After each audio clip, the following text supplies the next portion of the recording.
¿Qué es el ciclo de Krebs? El ciclo de Krebs es una serie de reacciones químicas que forman parte de la respiración celular. Estas reacciones se llevan a cabo en las células aeróbicas, es decir, las que necesitan de la presencia del oxígeno para sobrevivir. ¿Dónde se lleva a cabo? Se lleva a cabo en los orgánulos de las células aeróbicas llamados mitocondrias. ¿Su función cuál es?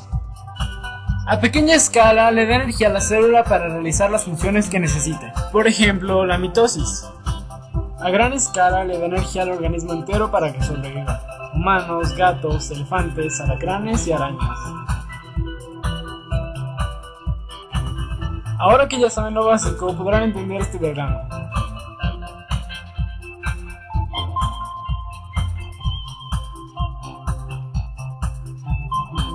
Nah, mentira. Para poder entender mejor todo esto, tenemos que saber que este ciclo forma parte de un conjunto de sucesiones químicas que ocurren en la célula, es decir, intercambios de energía y materia que tienen alguna función. Para que podamos comprender el ciclo de Krebs, tenemos que hablar también de glucólisis y de la cadena de transferencia de electrones. El término glucólisis significa romper el azúcar, y no es precisamente eso. El proceso se lleva a cabo en el citoplasma de la célula, ahí. Empieza cuando la glucosa, que es una molécula de 6 carbonos, entra a través de la membrana celular. En realidad su estructura es más compleja, pero nosotros prestaremos atención solamente al número de carbonos. Esta es una imagen de la molécula de glucosa en su forma tridimensional. Sobre esta molécula empiezan a trabajar diferentes enzimas, que son proteínas que se encargan de convertir ciertas partículas en productos que la célula necesita. Este proceso consta de 11 reacciones que dan como resultado 2 moléculas de ácido pirúvico o piruvato. Esta reacción produce 2 moléculas de ATP, adenosina trifosfato, y 2 de nicotiamida, adenindinucleótido, las cuales se unen a un ion de hidrógeno para ser aprovechadas posteriormente en la cadena de transferencia de electrones. Hay que recordar que el ATP es la moneda de energía de la célula. Esta es la estructura química de los piruvatos, resultados de la glucólisis, que tienen 3 carbonos. Ahora hablemos del siguiente paso, que es la oxidación del piruvato.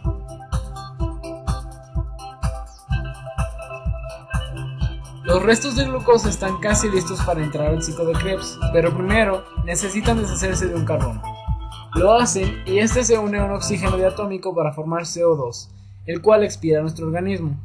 Eso convierte el ácido pirúvico en acetil-CoA.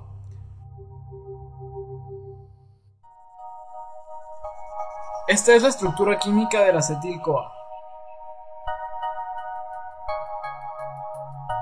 El acetil-CoA y el ácido oxaloacético se unen y forman una molécula de 6 carbonos que está lista para ser catabolizada en el ciclo siguiente. Es decir, que tiene las propiedades necesarias para poder ser descompuesta en otras partículas o moléculas que la célula requiera para su funcionamiento. Ahora comienza el ciclo de Krebs. Este ocurre en la matriz mitocondrial. Un montón de reacciones se inician tras esa fase. Los hidrógenos de los restos de la glucosa son atrapados por partículas como la NAD, nicotiamida, adenindinucleótido, y forman moléculas de NADH, y el FAD, fladin, adenindinucleótido, para formar FADH. Y cuando el carbón se corta de los otros enlaces, se une de nuevo el oxígeno 2 y es expulsado por el organismo. La descomposición del carbono también convierte a las moléculas de adenosín trifosfato en la molécula energética o ATP.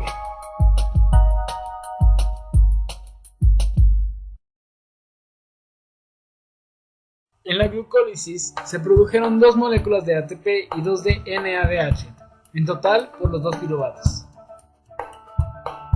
En la oxidación del piruvato se anabolizaron, es decir, se construyeron 2 moléculas de CO2 y 2 de NADH, en total por los 2 piruvatos, otra vez. En el ciclo de Krebs obtuvimos 2 moléculas de ATP, 2 de dióxido de carbono, 6 de NADH y 2 de FADH, por la molécula de glucosa entera, es decir, los 2 piruvatos. La etapa de la cadena de transporte de electrones es la más provechosa porque en ella se utilizan los electrones que traen las moléculas acarreadoras para la obtención de ATP. Este proceso se lleva a cabo en la membrana de las crestas mitocondriales y consiste en el bombeo de iones de hidrógeno de un lado a otro de esta membrana, a través de una serie de moléculas aceptoras. Hagamos el conteo de ATP que será producido en una cadena de transferencia eficiente. Tenemos 10 NADH. Cada NADH se oxida para formar 3 ATP, por lo tanto tendremos 30 ATP.